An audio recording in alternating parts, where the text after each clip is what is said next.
सब प्रेम से बोलो। लक्ष्मी नारायण भगवान की जय। राधा कृष्ण भगवान की जय। श्री सुखदेव जी कहते हैं, परीक्षित, कामदेव भगवान वासुदेव के ही अंश हैं। वे पहले रुद्र भगवान के क्रोध अग्नि से भस्म हो गए थे। अब फिर शरीर प्राप्ति के लिए उन्होंने अपने अंशीय भगवान वासुदेव का ही सहारा लिया। वे ही काम अब की बार भगवान श्री कृष्ण के द्वारा रुक्मिणी जी के गर्भ से उत्पन्न हुए और प्रद्युम्न नाम से जगत में प्रसिद्ध हुए। सौंदर्य, वीर्य, सौशील्य और सद्गुणों में भगवान श्री कृष्ण से वे किसी प्रकार कम नहीं थे। बालक प्रद्युम्न अभी 10 दिन के भी न हुए कि कामरूपी शंभरासुर भेष बदलकर सूतिका ग्रह में से उन्हें हर ले गया और समुद्र में फेंक कर अपने घर लौट गया। उसे मालूम हो गया था कि ये मेरा भावी शत्रु है। समुद्र में बालक प्रद्युम्न को एक बड़ा भारी मच्छ निकल गया। तदंतर मछुआरों ने अपने बहुत बड़े जाल में फंसाकर दूसरी मछलियों के साथ उस मच्छ को भी पकड़ लिया और उन्होंने उसे ले जाकर शंभरासुर को भेंट के रूप में दे दिया। शंभरासुर के रसोइये उस अद्भुत मच्छ को उठाकर रसोई घर में ले आए और कुल्हाड़ियों से उसे काटने लगे। रसोइये ने मत्स्य के पेट में बालक देखकर उसे शंभरासुर की दासी मायावती को समर्पित किया। उसके मन में बड़ी शंका हुई।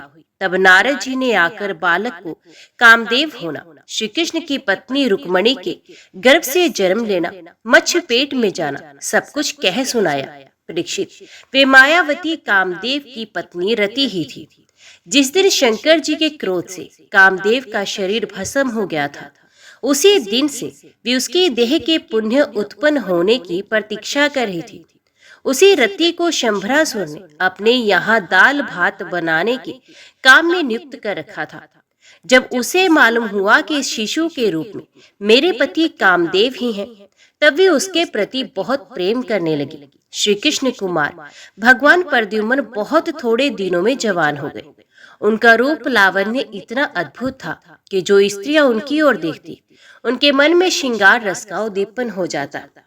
कमल दल के समान कोमल एवं विशाल नेत्र, घुटनों तक लंबी लंबी बाहें, हर मनुष्य लोक में सबसे सुंदर शरीर, रति सलज्ज हास्य के साथ बोह मटका मटका कर उनकी ओर देखती और प्रेम से भरकर स्त्री पुरुष संबंधी भाव व्यक्त करती हुई उनकी सेवा में लगी रहती। श्री कृष्ण नंदन भगवान प्रद्युम्न ने उसके भावों में परिवर्तन देखकर कहा, देवी, तुम तो मेरी माँ के समान हो, तुम्हारी बुद्धि उल्टी कैसे हो गई? मैं देखता हूँ कि तुम माता का भाव छोड़कर कामिनी के समान भाव कर रही हो। रति ने कहा, प्रभु, आप स्वयं भगवान नारायण के पुत्र हैं। शंभरासुर आपको सूतिका ग्रह से चुरा लाया था। आप मेरे पति स्वयं कामदेव हैं और मैं आपकी सदा ही धर्म पत्नी रति हूँ। मेरे स्वामी, जब आप 10 दिन के थे, तब इस शंभरासुर ने आपको हरकर समुद्र में डाल दिया था। वहां एक मच्छ आपको निगल गया और उसी के पेट से आप यहाँ मुझे प्राप्त हुए हैं।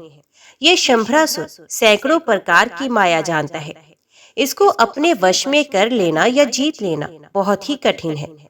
आप अपने शत्रु को मोहन आदि मायाओं के द्वारा नष्ट कर डालिए। स्वामी, अपनी संतान आपके खो जाने से आपकी माता पुत्र स्नेह से व्याकुल हो रही हैं। वे आतुर होकर अत्यंत दीनता से दिन रात चिंता करती रहती हैं। उनकी ठीक वैसे ही दशा हो रही है जैसे बच्चा खो जाने पर कुर्री पक्षी की अथवा बछड़ा खो जाने पर बेचारी गाय की होती है। मायावती रति ने इस प्रकार कहकर परम शक्तिशाली प्रद्युम्न को महामाया नाम की विद्या सिखाई। ये विद्या ऐसी है जो सब प्रकार की मायाओं को नष्ट कर देती है। प्रद्युम्न जी शंभरासुर के पास जाकर उस पर बड़े कटु कटु आक्षेप करने लगे। वे चाहते थे कि ये किसी प्रकार झगड़ा कर बैठे। इतना ही नहीं, उन्होंने युद्ध के लिए उसे स्पष्ट रूप से ललकारा। प्रद्युम्न जी के कटु वचनों के चोट से शंभरासुर तिलमिला उठा, मानो किसी ने विषैले सांप को पैर से ठोकर मार दी हो। उसकी आंखें क्रोध से लाल हो गई। वे हाथ में गदा लेकर बाहर निकल आया। उसने अपनी गदा बड़े जोर से आकाश में घुमाई और इसके बाद प्रद्युम्न जी पर चला दी। गदा चलाते समय उसने इतना कर्कश सिंहनाद किया मानो बिजली कड़क रही हो। भगवान प्रद्युम्न ने देखा कि उसकी गदा बड़े वेग से मेरी ओर आ रही है। तब उन्होंने अपने गदा के प्रहार से उसकी गदा गिरा दी और क्रोध में भरकर अपनी गदा उस पर चलाई। तब वे दैत्य मायासुर की बतलाई हुई आसुरी माया का आश्रय लेकर आकाश में चला गया और वहीं से प्रद्युम्न जी पर अस्त्र शस्त्रों की वर्षा करने लगा। महारथी प्रद्युम्न जी पर बहुत सी अस्त्र वर्षा करके जब वे उन्हें पीड़ित करने लगा, तब उन्होंने समस्त मायाओं को शांत करने वाली सत्वमयी महाविद्या का प्रयोग किया। तदंतर शंभरासुर ने यक्ष, गंधर्व, पिशाच, नाग और राक्षसों की सैकड़ों मायाओं को प्रयोग किया, परंतु श्री कृष्ण कुमार प्रद्युम्न जी ने अपनी महाविद्या से उन सबका नाश कर दिया। इसके बाद उन्होंने एक तीक्ष्ण तलवार उठाई और शंभरासुर का किरीट एवं कुंडल से सुशोभित सर, जो लाल लाल दाढ़ी मूछों से बड़ा भयंकर लग रहा था, काट कर धड़ से अलग कर दिया।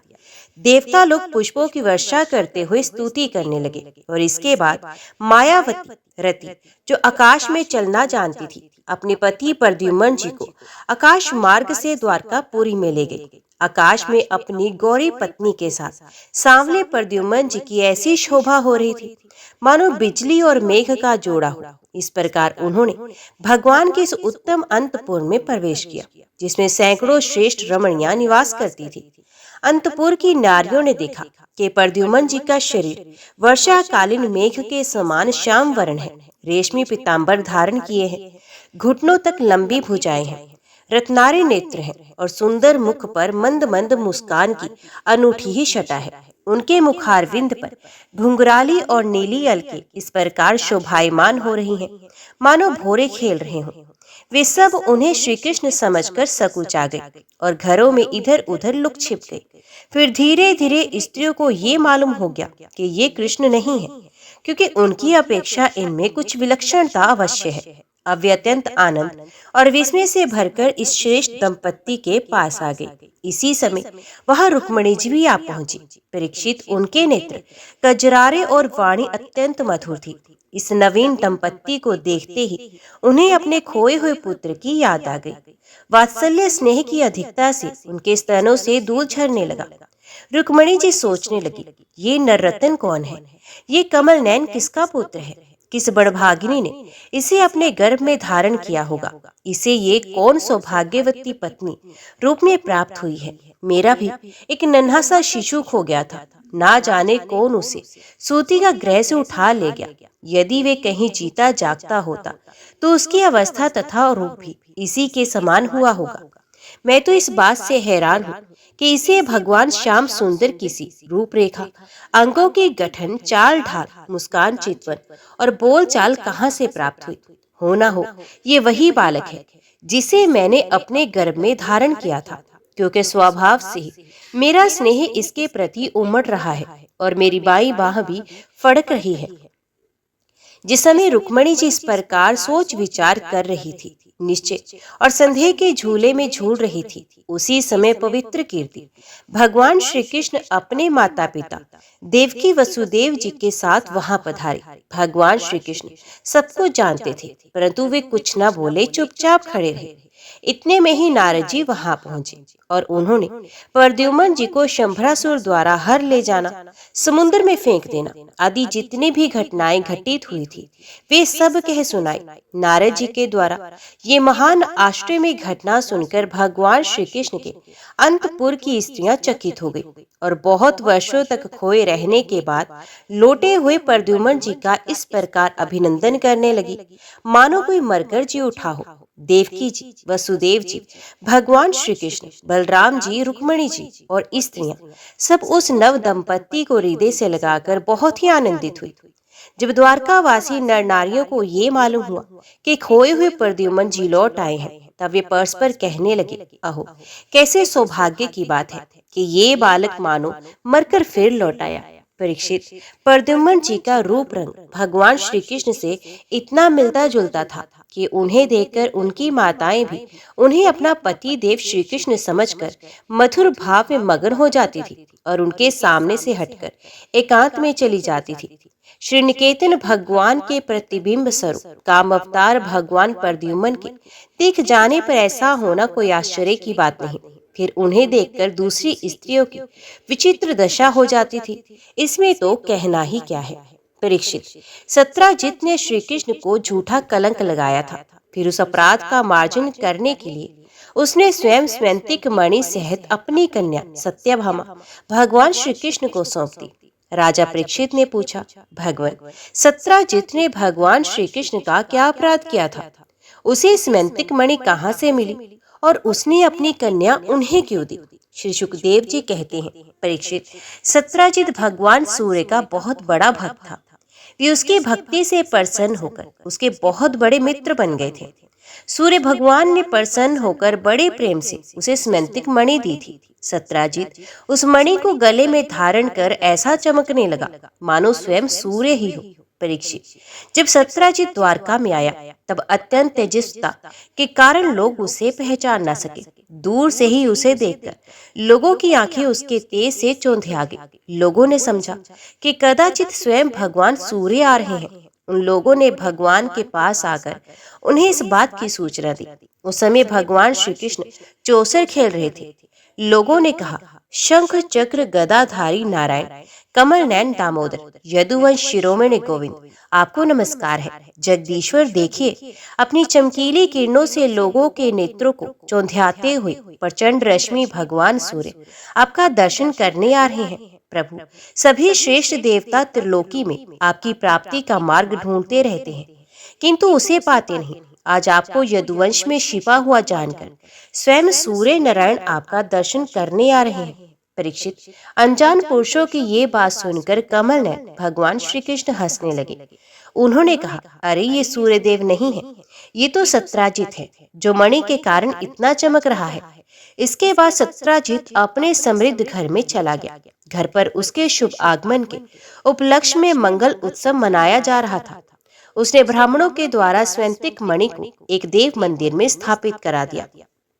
परीक्षित, वे मणि प्रतिदिन 8 भार सोना दिया करती थी और वहां वे पूजित होकर रहती थी। वहां दुर्भिक्ष, महामारी, ग्रह पीड़ा, सर्प भय, मानसिक और शारीरिक व्यथा, मायावियों का उपद्रव आदि कोई भी अशुभ नहीं होता था। एक बार भगवान श्री कृष्ण ने प्रसंगवश कहा, सत्राजित, तुम अपनी मणि राजा उग्रसेन को दे दो। परंतु वे इतना अर्थ लोलुप लोभी था कि भगवान की आज्ञा का उल्लंघन होगा इसका कुछ भी विचार न करके उसे अस्वीकार कर दिया। एक दिन सत्राजित के भाई प्रसेन ने उस परम प्रकाशमयी मणि को अपने गले में धारण किया और फिर वे घोड़े पर सवार होकर शिकार खेलने वन में गया। वहां एक सिंह ने घोड़े सहित प्रसेन को मार डाला और उस मणि को छीन लिया। वे अभी पर्वत की गुफा में प्रवेश कर ही रहा था कि मणि के लिए ऋष्वराज जाम्बान ने उसे मार दिया। उन्होंने वे मणि अपनी गुफा में ले जाकर बच्चे को खेलने के लिए दे दी। अपने भाई प्रसेन को ना लौटने से उसके भाई सत्राजित को बड़ा दुख हुआ। वे कहने लगा, बहुत संभव है श्री कृष्ण ने ही मेरे भाई को मार डाला हो, क्योंकि वे मणि गले में डालकर वन में गया था। सत्राजित की ये बात सुनकर लोग आपस में कानाफूसी करने लगे। जब भगवान श्री कृष्ण ने सुना ये कलंक का टीका मेरे ही सर लगाया गया है, तब इस धो बहाने के उद्देश्य से नगर के कुछ सभ्य पुरुषों को साथ लेकर प्रसेन को ढूंढने के लिए वन में गए। वहां खोजते खोजते लोगों ने देखा कि घोर जंगल में सिंह ने प्रसेन और उसके घोड़े को मार डाला है। जब वे लोग सिंह के पैरों का चिन्ह देखते हुए आगे बढ़े, तब उन लोगों ने ये भी देखा कि पर्वत पर एक रीछ ने सिंह को भी मार डाला है। भगवान श्री कृष्ण ने सब लोगों को बाहर ही बिठा दिया और अकेले ही घोर अंधकार से भरी हुई ऋषिराज की भयंकर गुफा में प्रवेश किया। भगवान ने वहां जाकर देखा श्रेष्ठ मणि समंतक को बच्चों का खिलौना बना दिया गया है। वे उसे हर लेने की इच्छा से बच्चे के पास जा खड़े हुए। उस गुफा में एक अपरिचित मनुष्य को देखकर बच्चे की धाय भयभीत की भांति चिल्ला उठी। उसकी चिल्लाहट सुनकर परम बली ऋषिराज क्रोधित होकर वहां दौड़ आए। परीक्षित, जाम्बान उस समय कुपित हो रहे थे। उन्हें भगवान की महिमा, उनके प्रभाव का पता न चला। उन्होंने उन्हें एक साधारण मनुष्य समझ लिया और वे अपने स्वामी भगवान श्री कृष्ण से युद्ध करने लगे। जिस प्रकार मांस के लिए दो बाज आपस में लड़ते हैं, वैसे ही विजय अभिलाषी भगवान श्री कृष्ण और जाम्बान आपस में घमासान युद्ध करने लगे। पहले तो उन्होंने अस्त्र शस्त्रों का प्रहार किया, फिर शिलाओं का। तत्पश्चात वे वृक्ष उखाड़कर एक दूसरे पर फेंकने लगे। अंत में उनमें बाहु युद्ध होने लगा। वज्र प्रहार के समान कठोर घूसों से आपस में वे 28 दिन तक बिना विश्राम किए रात दिन लड़ते रहे। अंत में भगवान श्री कृष्ण के घूसों की चोट से जामवान के शरीर की एक एक गांठ टूट फूट गई। उत्साह जाता रहा, शरीर पसीने से लथपथ हो गया। तब उन्होंने अत्यंत विस्मित चकित होकर भगवान श्री कृष्ण से कहा, प्रभु मैं जान गया, आप ही समस्त प्राणियों के स्वामी, रक्षक, पुराण पुरुष भगवान विष्णु हैं।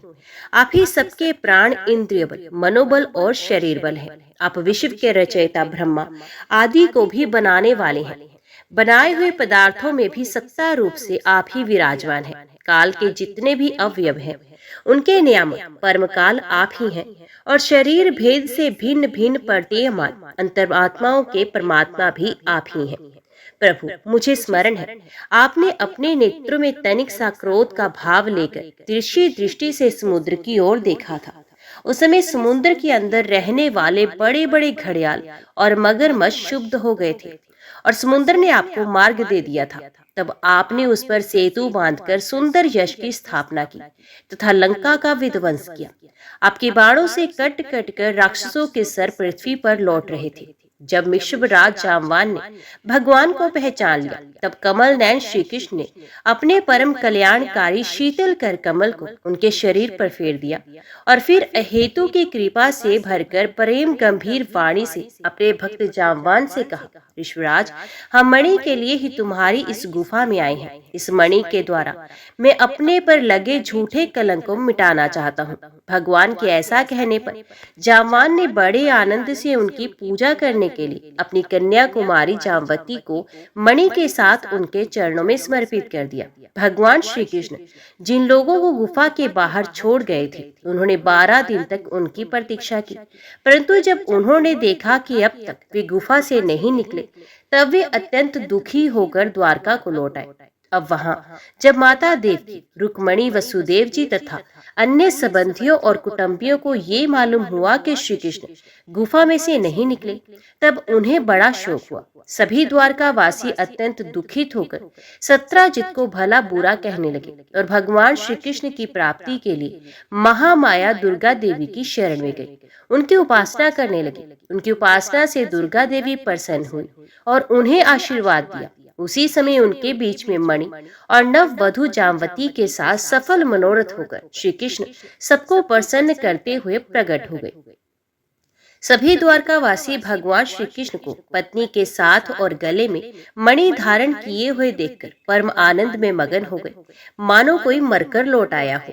तदंतर भगवान ने सत्राजित को राजसभा में महाराज उग्रसेन के पास बुलवाया और जिस प्रकार मणि प्राप्त हुई थी वे सब कथा सुनाकर उन्होंने वे मणि सत्राजित को सौंप दी। सत्राजित अत्यंत लज्जित हो गया। मणि तो उसने ले ली, परंतु उसका मुंह नीचे की ओर लटक गया। अपने अपराध पर उसे बड़ा पश्चाताप हो रहा था। किसी प्रकार वे अपने घर पहुंचा। उसके मन में आंखों के सामने निरंतर अपना अपराध नाचता रहा। बलवान के साथ विरोध करने के कारण वे भयभीत हो गया।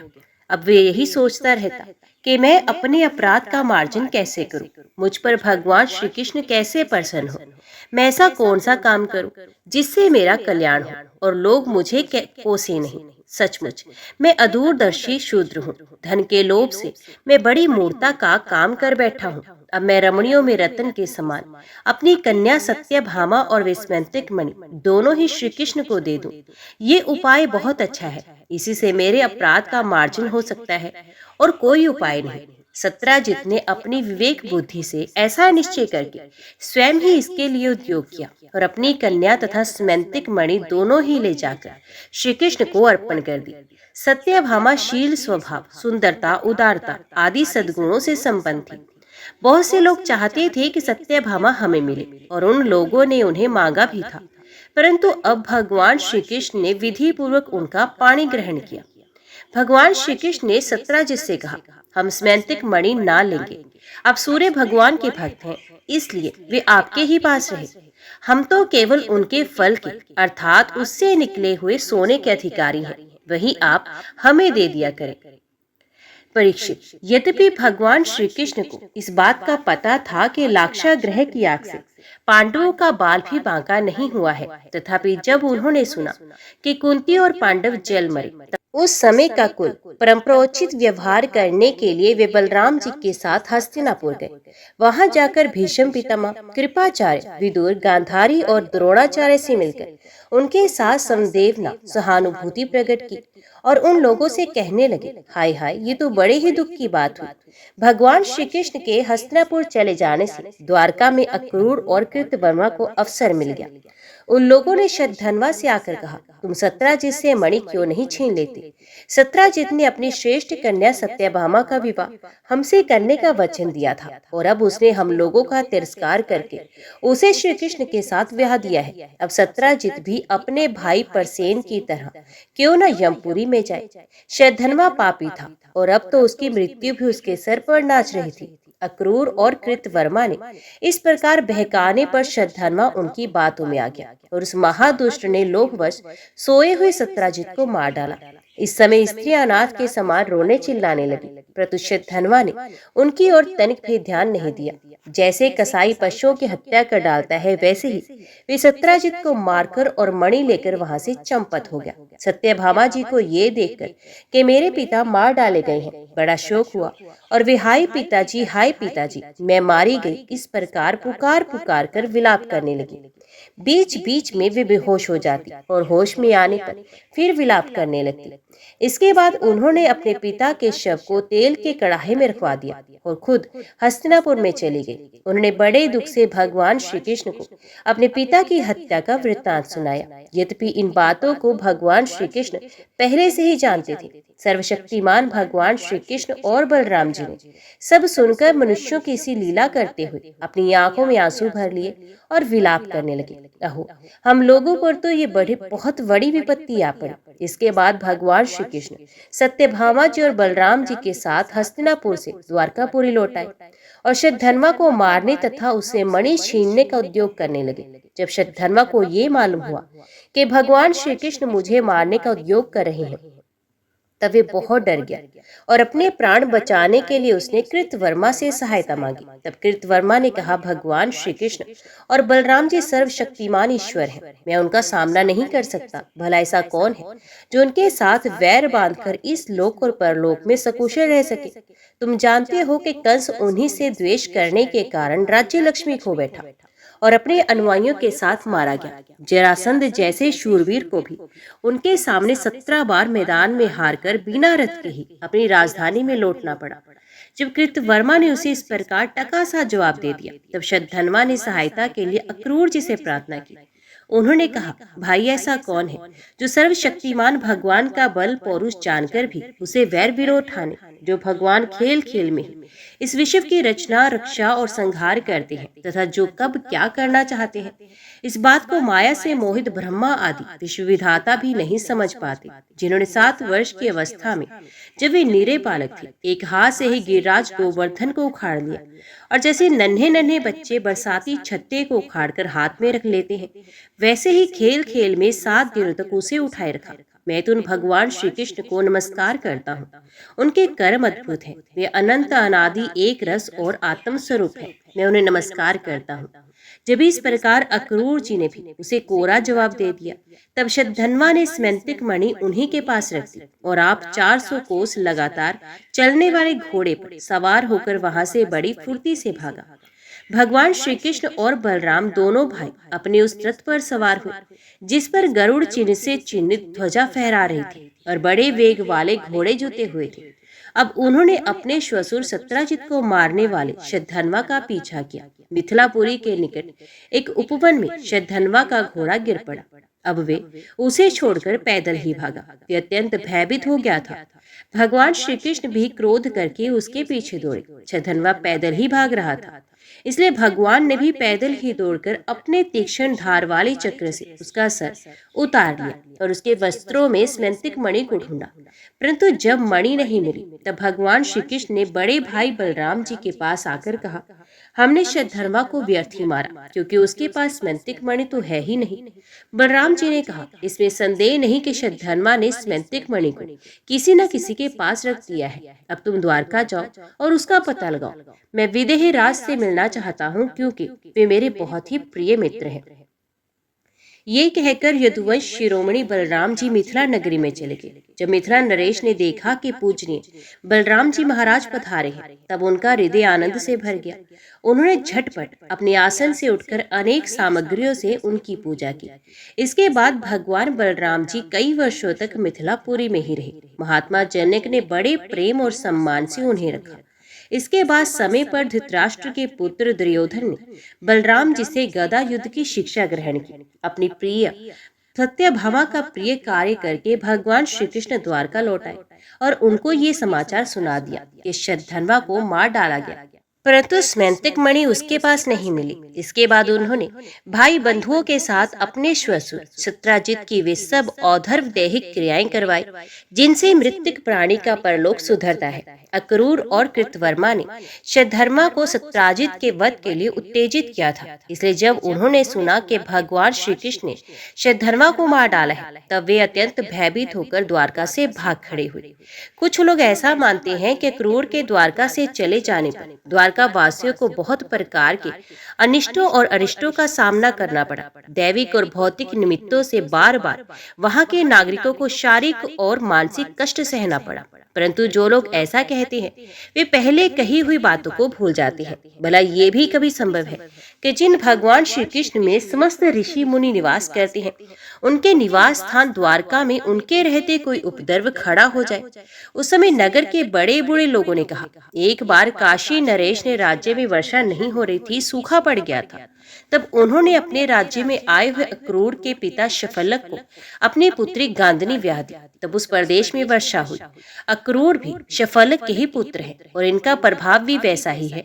इसलिए जहाँ जहाँ अक्रूर रहते हैं वहाँ वहाँ खूब वर्षा होती है तथा किसी प्रकार का कष्ट और महामारी आदि उपद्रव नहीं होते। उन लोगों की बात सुनकर भगवान ने सोचा कि इस उपद्रव का यही कारण है। ये जानकर भी भगवान ने दूत भेजकर अक्रूर जी को ढूंढवाया और आने पर उनसे बातचीत की। भगवान ने उनका खूब स्वागत सत्कार किया और मीठी मीठी प्रेम की बातें कहकर उनसे संभाषण किया। भगवान सबके चित्त का एक एक संकल्प देखते रहते हैं, इसलिए उन्होंने मुस्कुराते हुए अक्रूर जी से कहा, चाचा जी, आप दान धर्म के पालक हैं। हमें ये बात पहले से मालूम है कि शतधर्मा आपके पास वे स्मैंतिक मणि छोड़ गया है जो बड़ी ही प्रकाशमान और धन देने वाली है। आप जानते ही हैं कि सत्राजित के कोई पुत्र नहीं, इसलिए उनकी लड़की के लड़के उनके नाते ही उन्हें तिलांजलि और पिंडदान करेंगे, उनका ऋण चुकाएंगे और जो कुछ बच जाएगा उसके उत्तराधिकारी होंगे। इस प्रकार शास्त्रीय दृष्टि से यद्यपि स्मैंतिक मणि हमारे पुत्रों को ही मिलनी चाहिए, तथापि वे मणि आपके ही पास रहे, क्योंकि आप बड़े व्रतनिष्ठ और पवित्र आत्मा हैं तथा दूसरों के लिए उस मणि को रखना अत्यंत कठिन भी है। परंतु हमारे सामने एक बहुत बड़ी कठिनाई ये आ गई है कि हमारे बड़े भाई बलराम जी मणि के संबंध में मेरी बात का पूरा विश्वास नहीं करते। इसलिए महाभाग्यवान अक्रूर जी, अब वे मणि दिखाकर हमारे इष्ट मित्र बलराम जी सत्यभामा और जामवती का संदेह दूर कर दीजिए, उनके हृदय में शांति का संचार कीजिए। हमें पता है कि उसी मणि के प्रताप से आजकल आप लगातार ही ऐसे यज्ञ करते हैं जिनमें सोने की वेदियां बनती हैं। अब जब भगवान श्री कृष्ण ने इस प्रकार सांत्वना देकर उन्हें समझाया बुझाया, तब अक्रूर जी ने वस्त्र में लपेटी हुई सूर्य के समान प्रकाशमान वे मणि निकाली और भगवान श्री कृष्ण को दे दी। भगवान श्री कृष्ण ने वे स्मैंतिक मणि अपने जाति भाइयों को दिखाकर अपना कलंक दूर किया और उसे अपने पास में रखने में समर्थ होने पर भी पुनः अक्रूर जी को लौटा दिया। सर्वशक्तिमान सर्वव्यापक भगवान श्री कृष्ण के पराक्रमों से परिपूर्ण ये आख्यान समस्त पापों, अपराधों और कलंकों का मार्जन करने वाला तथा परम मंगल में है। जिसे पढ़ता, सुनता और स्मरण करता है वे सब प्रकार की अपकीर्ति और पापों से छूटकर शांति का अनुभव करता है। ओम नमो भगवते वासुदेवाय नमः। जय श्री राधे कृष्णा। आज की वीडियो में इतना ही। उम्मीद करती हूँ वीडियो आपको पसंद आई होगी। वीडियो पसंद आई हो तो वीडियो को लाइक और चैनल को सब्सक्राइब जरूर कीजिएगा। जय श्री कृष्णा लिखकर कमेंट बॉक्स में अपनी हाजिरी और अपने सुझाव देना ना भूलेगा। तो मिलते हैं अगली कथा अगली वीडियो के साथ। तब तक के लिए देखते व सुनते रहिए। जय मां कंजक, जय माता दी।